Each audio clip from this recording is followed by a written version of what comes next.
Hey everyone, I'm Dead Hand. We're playing some Pixel Junk Monsters Ultimate. I figured that'd be kind of a fancy opening. What do you guys think? No? Okay. So we're gonna go to Easy 3 Apocalypse Beach on the Gotti Gotti Island. Now, on first glance, you would think, hey, this doesn't look too bad. Looks like one single row right there. There's a little bit of water, a little ambiance, you know.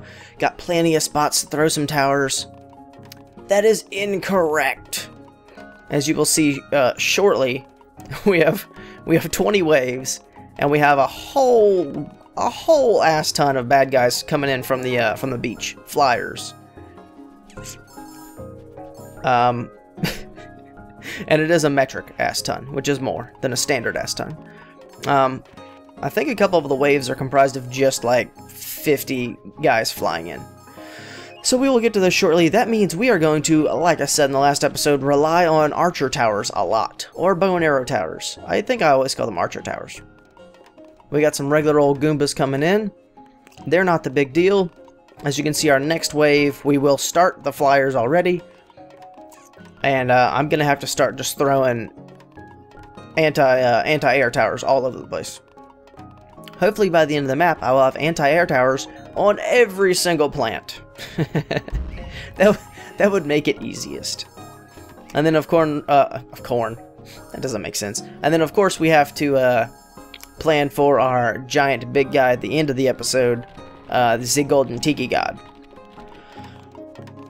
But he's, you know, not that big of a deal. I still don't understand why he's the like finisher of every map. I don't understand, like, I feel like there's so much in this game that is not explained. Like, there's not a like a story in the campaign. Like, I'm showing you guys entirely what I see in the game. I'm not skipping any kind of cutscenes. I'm not skipping any big exposition pieces. You know, monologue-esque paragraphs. They're like, oh, the bad guys are doing this, and the Tiki God is here for this reason, and, you know, yada yada. No. What you guys see is what I see. I start the game, I go to an island, I click go, and then every once in a while, there will be like one line. It says, all the enemies are the same. That's like it. There's no story kind of involved in this whole game. So far. So far. Maybe once I get to some hard levels, they'll throw some kind of story at me. I don't know why they would do that, though. Anyway, here's to hoping. Not saying the story is what all games are about, of course. I really focus on gameplay, but if there is an interesting story to some gameplay that's kind of meh, you know, I can live with it. I can live with it. But if there's no story, like this game, but the gameplay is really good, which I would call this mediocre at this point, then I'll play it, you know? I'm still trying to warm up to this game. I've already told you guys all the stuff I don't like about it. Of course, there's no, you know, there's no backspace, there's no setting up before the first wave, nothing is explained. The fact that you have to pick up coins with your Tiki Man body, and also upgrade things with your Tiki Man body, so you have to be in two places at once to really maximize your potential. But, you know, I digress. I've talked at length about some of those, what I call cons to the video game. I'm sure some people see them as positives, you know, for one reason or another. So here we go. We have to get those archer towers up. We got a whole bunch of guys coming in with balloons. This is the match, or the board. The map? Sure. This is the map where we're gonna see a bunch of guys coming in with balloons. Some of the other maps, kind of hit or miss. You know, a balloon here, a balloon there, a balloon everywhere. But it's not that big of a deal. On this map, they are heavily focused on balloon animals, which makes it difficult. Because if it was just flyers, like the Shy Guys you see down below, I could just throw in nothing but anti-air towers, you know, which cost more, but they have a specific purpose to take out Shy Guys, and they are much stronger at it compared to the archer towers. Much quicker. I think they have a quicker reload. I'm pretty sure they have quicker or more power, like overall. more DPS and all that good stuff. But I can't do that. We got a whole bunch of balloon animals, and oh, and also we get to see these, have I seen them before? Have I named them? They're about to come up. I will call them, shit, flying squirrels? They look like bats. I'm not real sure. They look like fuzzy bats. Again, there's no, that I can find, there's no name for them. You know what? Maybe there's an encyclopedia in the beginning of the menu. I will have to check that later. There's got to be some kind of documentation about something in this game. They're so scarce with details. There's got to be something somewhere, you know? I remember back in the old days, we had instruction booklets. They came with the cartridge, and you could hang on to them. And I do. I still have about 30 game booklets from my Super Nintendo games. Some games I don't even own.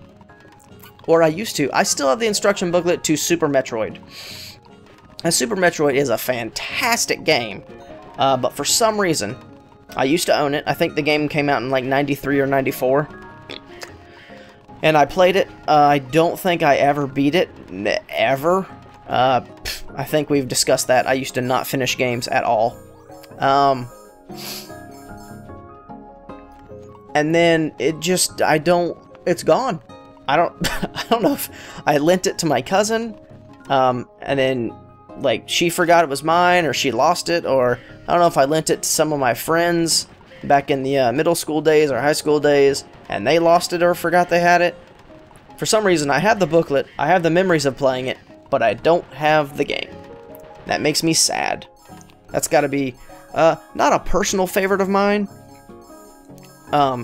just because it's, I don't know, for some reason not a big fan of Metroid. I'll play it, I enjoy it, but it's, I don't know, something about it, just doesn't get me right. But I know that it is one of, like, the top 5 games of all time on Super Nintendo, you know? It's up there with the Super Mario World, which is my favorite game of all time. It's up there with the Legend of Zelda Link to the Past, which I think is probably my number 2 or number 3 game of all time. Super Nintendo was a big deal for me growing up. I spent countless hours playing Super Nintendo.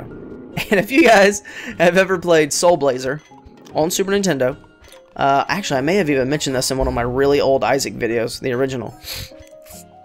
I played that game whilst being a child, boom, for about, let's say 8,000 hours, roughly. Rough estimate, let's ballpark it at 8,000 hours. Without hyperbole, I would say probably 30 hours, 40 hours. Like, I seriously played that game for months, like every day. And I never beat it. I was just too crappy at the game. I didn't understand the story. I didn't understand the mechanics. It just did not work with me. I played it as an adult, and I beat it in 9 hours in 3 sittings. Easy as pie. Understood everything. I understood the mechanics of killing the bad guys. I knew where to find the power-ups. The story made sense. I think I already said that. And then, yeah, 3 sittings. Just, boom, just knocked it out of the park. So that's the difference of playing a game as an adult versus being a stupid child. And I'm not saying stupid in a bad way. You know, you're just young and things don't make sense yet. Like when I play this game, let's take Pixel Junk Monsters Ultimate as an example. What do we have coming up? Are these the super golems? Yeah, they've got the blue health bars. So they take more damage. But luckily, I've got 3 mortar towers right in the middle of my screen. And they can easily take all that right in the face. But yeah, when you're a kid, you just don't understand how things work. Because you have no experience in anything in life. You're just now figuring out, you know, how to do basic math and, like, learning that people used to live before you. And everything in the world is new. As an adult, though, I can see each one of these towers, realize where their area of effect overlaps, understand, you know, like a rough estimate of how long it takes to upgrade them. I can manage the currency much better of, like, what I need versus how much I can spend versus, you know, saving for the future, what I'm going to need for later levels or waves or whatever. Games are just much easier as an adult. So if you are a small child and for some reason watching my videos, I'm not calling you stupid because you're in a bad way. You're just stupid because you're young. And I also know things a lot more now than when I was just slightly younger. I am 29 for a couple more months. I am almost 30 years old. And what I thought I knew when I was 25, well, buddy, I was an idiot. My brother always told me you're not a real, you're not, in his eyes, no one is a real person until they're 25. I turned 25 and thought, sweet, I'm a real person, I can rent a car, I can kick some ass. No, still dumb as a rock. Still dumb as a rock. Oh, here we go, wave 15. This is where I lost about 4 or 5 of my attempts, right here. I did not plan ahead for all 8 trillion bad guys. Why am I using 8 so much tonight? Whatever, 14 trillion bad guys flying in. But now that I have stuffed, what is that, 4? 5. 5 anti-air towers, one of them, no, 2 of them are raised to, what color is that, red? And I have so many archer towers, I can finally deal with them. I think we have another wave of them, right? Yeah. Actually, this last whole quarter of the map was a real pain in the ass. Because you have all these flyers. You plan for all these flyers. And then the next wave are a whole bunch of spider guys. So, you know, you spend your resources, you're like, okay, lots of anti-air towers, lots of archer towers. Make sure we got that planned, make sure we, you know, maybe if we need to, spend some dinosaur eggs on upgrading our anti-air towers. Really just put it all inside that anti-air tower. And then you realize in about 30 seconds when the next wave starts, oh crap, I should have planned for the spiders. Oh crap. See, look at that. I used some dinosaur eggs. Now we have a couple black level anti-air towers, because I also see that we have 2 waves of squirrels coming up. Squirrels? Bats? Whatever they are. And then shortly after this, we will fight our golem. Our big, giant, stupid golden golem. But again, we've got mortar towers. So. And we have a purple cannon at the back, just in case we need them. I always like to put a cannon tower right near the back, just for in case any of the big guys get through. Because if I litter the first half of the map with arrow towers, basically arrow towers, then no little guys, no spiders should get through. I don't know how I am forgetting all the names of the bad guys. There's like 4 different kinds of bad guys. That's another problem I have with the game. I am getting farther into the game, so I'm seeing more stuff like these squirrels, flying squirrels. And I have started to see variations, like the guys with blue health bars instead of green. And I'm starting to see guys come in on buffaloes. Buffaloes? On balloons. Starting to see guys come in on balloons. But it's still... everything still seems basically the same. Like, at least to me, these the flying squirrels coming up, I still handle them the same exact way I handled Shy Guys, which is just archer towers and anti-air towers. So I don't know if I was supposed to go through the entire regular campaign on Tiki Island and get upgrades, and it would make these guys easier and more fun, or what have you. But, yeah, to me they seem like just faster versions of the same guy. So here we go. We got golden nuts over here. Might as well. We got some money. Let's throw in some mortar towers. Make light work of this big-ass heavy dude. There we go. Bounce on in, get hit with a couple arrow towers, and take 0 damage.